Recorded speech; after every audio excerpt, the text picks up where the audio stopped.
आप सभी का बहुत बहुत धन्यवाद है कि आप समाज की आवाज़ उठाने के लिए अपने चैनल के माध्यम से पूरे भिक्खु संघ की बात को सुनने के लिए आए। उसके लिए बहुत बहुत धन्यवाद। आज की जो कॉन्फ्रेंस रखी गई है, ये कॉन्फ्रेंस है महाबोधि महाविहार मुक्ति आंदोलन के संबंध में। 6 जुलाई 1949 को बिहार गवर्नमेंट में एक अधिनियम पास किया गया। उस अधिनियम की लड़ाई करीब अभी जो वक्त हुआ वो 132 वर्ष हो गए। 132 वर्षों से लगातार धम्मपाल अनागारिक जी के नेतृत्व में वो लड़ाई शुरुआत की गई थी। पिछले बार ये आंदोलन हमारे देश में चला कि BTMC एक्ट को निरस्त किया जाए, और आंदोलन बोध गया से लेकर दिल्ली की सड़कों तक, दिल्ली तक पहुंचा, और उसका पूर्णतः समाधान नहीं निकला। बस एक प्रलोभन देकर उस आंदोलन को बंद कर दिया गया। अब यह आंदोलन दोबारा से देश भर की भावना का आंदोलन, जनभावना का एक आंदोलन बन गया है। इस जन भावना के आंदोलन को जन आंदोलन, बौद्धों का आंदोलन, पूरे भारत के भिक्षु लामा, पूरे बौद्ध समाज के आंदोलन में एक सहभागिता सुनिश्चित करने के लिए कि देश का कोई भी राज्य, कोई भी शहर या बौद्ध धर्म को मानने वाले, चाहे वो महायानी हो, थेरवादी हो या किसी और भी यान से वो ताल्लुक़ रखते हो, उन सब की श्रद्धा का और उनके मान्यताओं का एकमात्र केंद्र है महाबोधि महाविहार बोध गया। महाबोधि महाविहार 1949 में जो अधिनियम बना, उस अधिनियम के तहत 9 लोगों की एक कमेटी बनाई गई। 9 लोगों की कमेटी बनाई गई। 9 लोगों की कमेटी में 4 लोग बौद्ध अनुयायी या बौद्ध भिक्षु हो गए और 4 लोग हिंदू हो गए, और 9वें व्यक्ति सरकार में जो मजिस्ट्रेट होगा उस गया डिस्ट्रिक्ट का, वो उसका चेयरमैन होगा। उस समय तो जब ये एक्ट बनाया गया तो चेयरमैन का कंपलसरी रखा गया कि वो हिंदू होना चाहिए।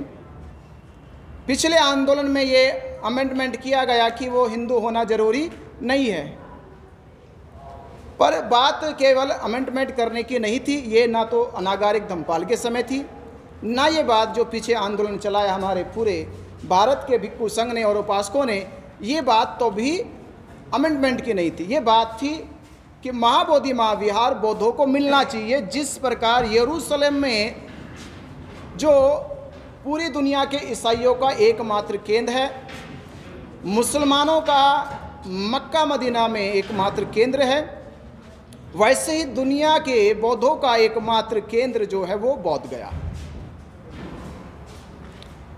बोध गया बौद्धों के पास नहीं है, तो इसका अर्थ ये हुआ कि बौद्धों की अपनी कोई ताकत नहीं है, कोई वजूद नहीं है। जब हम जिस धर्म का पालन करते हैं, जिसके हम नियमों में बंद कर चलते हैं, हमारे पास अपना धार्मिक स्थल ही नहीं है जहाँ जाकर हम आज़ादी से वहाँ बुद्ध के समक्ष वंदन कर सके, वहाँ बुद्ध की बात कर सके। जाते तो है ये सोचकर कि हम महाबोधि महाविहार जा रहे हैं, पर वहाँ पर देखने को मिलता है कि वहाँ महाबोधि महाविहार की बगल में ही शिवलिंग है, गणेश जी की मूर्ति है, पंडे पुरोहित वहाँ पे पिंडदान श्राद्ध का हर वर्ष कार्यक्रम रखते हैं। तो ये बड़ा हमें दुख होता है, जबकि ऐसा किसी भी, ना तो गुरुद्वारे पे ऐसा होता है, ना मस्जिदों में होता, ना चर्चों में होता, और हमारे बुद्ध विहार पे ये ऐसा होता है। तो हमने अब ये कॉन्फ्रेंस इसलिए बुलाई गई है कि ये आंदोलन जो शुरुआत हुआ है, स्टार्ट हुआ है, ये आगे चलकर पिछले आंदोलन की तरह रुक ना जाए, ये जन आंदोलन बने और इस आंदोलन में देश भर के भिक्षुओं का, लामाओं का, बौद्ध उपासकों का नेतृत्व इसमें सुनिश्चित होना चाहिए। जो लोग इस आंदोलन को अपने कंधों पे लेना चाहते हैं, रख कर चलना चाहते हैं, इसमें अपनी आहुति देना चाहते हैं, वो इस आंदोलन का हिस्सा बन जाए, जिसमें उनकी मांग यही प्रथम मांग रहेगी कि हमें बीटीएमसी एक्ट 1949 को पूर्ण रूप से निरस्त कर दिया जाए। कोई अमेंडमेंट नहीं, कोई सुधारी की गुंजाइश नहीं, कोई और प्रलोभन नहीं, बस एक ही बात है। इस आंदोलन का पूरा एक ही उद्देश्य है कि महाबोधि महाविहार को, उसके नियंत्रण को, जो अभी तक अधिनियम बना के चलाया जा रहा था, वो अधिनियम पूरी तरह से निरस्त हो जाए। निरस्त कैसे होगा? आंदोलन की पहली प्रक्रिया धरने से शुरू हुई है। पहला, हमने सरकार पे एक अपनी बात को पहुंचाने के लिए धरना प्रदर्शन, जिसको आज 23 दिन हो गए हैं, 23 दिन का धरना प्रदर्शन जो बोध गया में चल रहा है। 17 दिन वो धरना प्रदर्शन महाबोधि महाविहार के सामने जो एक बाउंड्री वॉल थी, उस बाउंड्री वॉल में चल रहा था। सरकार को जब लगने लगा कि ये आंदोलन अब रुकने वाला नहीं है, ये बढ़ता ही जा रहा है, इसका रूप और बढ़ता ही जा रहा, मजबूत होता जा रहा है, तो उन्होंने रात के 1 बजे बौद्ध भिक्षुओं को डराकर, धमकाकर, भ्रम फैलाकर कि आप लोग बीमार हैं, आपको इन्फेक्शन हो गया है, इस बहाने से उनको हॉस्पिटल ले जाया गया और हॉस्पिटल ले जाकर उन्हें वहाँ पूरा रात, पूरा दिन वहाँ पे रखा। अगले दिन, उस समय तक हम वहीं थे।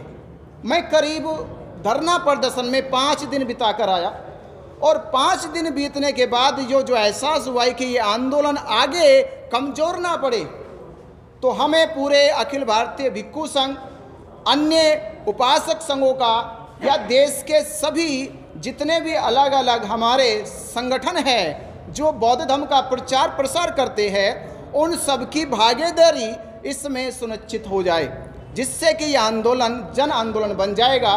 फिर हम ये नहीं कह सकते कि ये आंदोलन किसी विशेष संगठन का है, ये आंदोलन किसी विशेष व्यक्ति का है। ये आंदोलन है उन करोड़ों लोगों का, जिन करोड़ों लोगों की आस्था, श्रद्धा महाबोधि महाविहार में है, वो अपनी आहुति इस आंदोलन को दे और उनकी इस आहुति का बल होगा कि महाबोधि महाविहार जल्द ही मुक्त कराया जाएगा।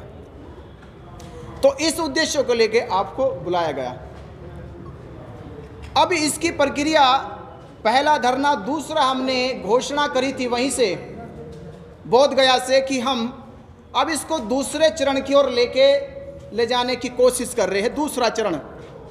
दूसरा चरण का मतलब है कि हम 1 अप्रैल से पूरे भारत में, आप मीडिया के माध्यम से भी कह रहे हैं कि पूरे भारत में से जो लोग चाहते हैं कि महाबोधि महाविहार मुक्त होना चाहिए, जिस प्रकार हिंदुओं ने एड़ी से लेके चोटी तक की जान लगाई, हर एक तरह के माध्यमों अपनाए उन्होंने, और उन्होंने वो मंदिर बना लिया जहाँ कोई अवशेष भी नहीं था। हमारा तो पूरा जिंदा खड़ा है, पूरी इमारत है, और इमारत जिंदा में हम प्रवेश नहीं कर पा रहे।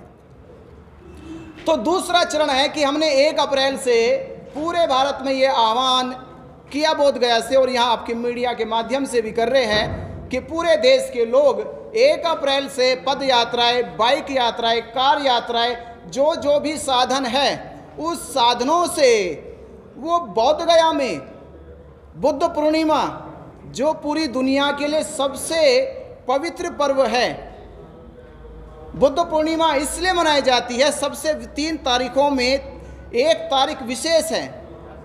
बैसाख पूर्णिमा की 3 तारीखें है, सिद्धार्थ का जन्म, सिद्धार्थ को संबोधि, और बुद्ध का महापरिनिर्वाण।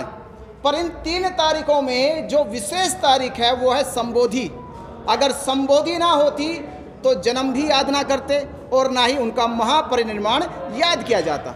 तो विशेष तारीख है संबोधि, और संबोधि का स्थान है बोध गया। संबोधि का स्थान है बोध गया। तो देश भर के बौद्धों को, पूरे भिक्खु संघ को इस बार की बुद्ध पूर्णिमा मानव तथागत बुद्ध को समर्पित कर दे, तथागत बुद्ध को समर्पित कर दे कि इस बार की बुद्ध पूर्णिमा पूरा देश, पूरा बौद्ध समाज, पूरा भिक्खु संघ इस बार की बुद्ध पूर्णिमा बोध गया में मनाए। ये संकल्प अगर हमने ले लिया और ये शुरुआत हो गई, क्योंकि आंदोलन तब मजबूत होता है जब उसका दबाव सरकार पे पब्लिक बन जाए। तो पब्लिक के दबाव कैसे बनेगा? जब आप एक जगह सेंट्रलाइज हो जाए। एक दिन चुन लिया बुद्ध पूर्णिमा, तो बुद्ध पूर्णिमा पर देश भर से लाखों लोग पहुंच जाएंगे। उस दिन बिहार सरकार के मुख्यमंत्री जी, राज्यपाल जी वहीं रहते हैं। उस समय हम अपनी मांग उनके समक्ष रखेंगे। ये भारत और दुनिया का बौद्ध समाज, ये भिक्खु संघ बोध गया में इसलिए इकट्ठा हुआ है, इसलिए यहाँ पर इकट्ठा हुआ क्योंकि इसकी धरोहर अभी इसके पास नहीं है।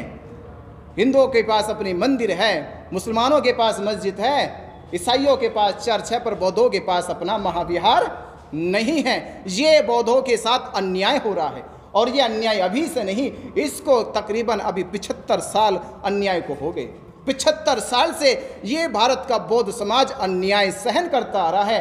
पर क्या हम इस भारत को किस तरह से कहें कि भारत में अब संविधान लागू होने के बाद भी क्या सरकारों ने सभी धार्मिक मान्यताओं में समानता का रवैया अपनाया?